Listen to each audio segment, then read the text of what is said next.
nimefarijika sana, narudia tena, nimefarijika sana kuona namna Chuo cha Taifa cha Usafirishaji kilivyojipanga katika kutekeleza na kutafsiri dhamira na maono makubwa ya serikali katika kuhakikisha tunapunguza kwa kiasi kikubwa uhaba wa wataalamu wa usafiri wa anga kwa kuwajengea uwezo wa Tanzania.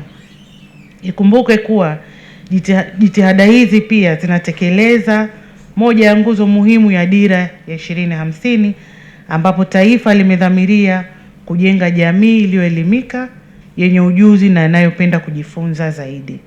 Hizi kozi za urubani zinakuwa zina gharama kubwa sana, na kozi hizi ambazo zinafuatana nazo, lakini tumesikia ombi la wanafunzi na hili lilishawahi kufika kwenye wizara yetu, kwa tunaangalia namna gani ya kwenda kulifanyia kazi, tunalifanyia kazi. Tunatarajia huko mbele hizi ya ada tutaangalia namna gani serikali itaweza kuwasupport kuona kwamba tunashusha huu mzigo mkubwa kwa wazazi.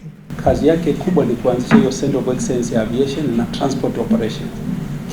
Kile kipati cha Transport Operations mradi pia ulisupport maeneo mengine ambayo sio ya aviation, kwa sababu tunafanya transport hapa.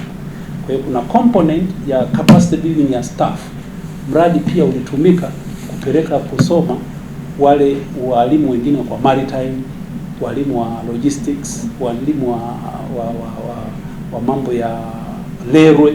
Sasa hivi tulipeleka walimu wa kufundisha masomo ya railway Ethiopia kwa masters. Kwa sasa hivi tuna kozi za railway, tuna SGR, kwa hiyo lazima tuwe na hizo kozi. Kwa hiyo tuna hizo kozi, kwa hiyo mpitia huu mradi pia ulituwezesha kupeleka hao walimu.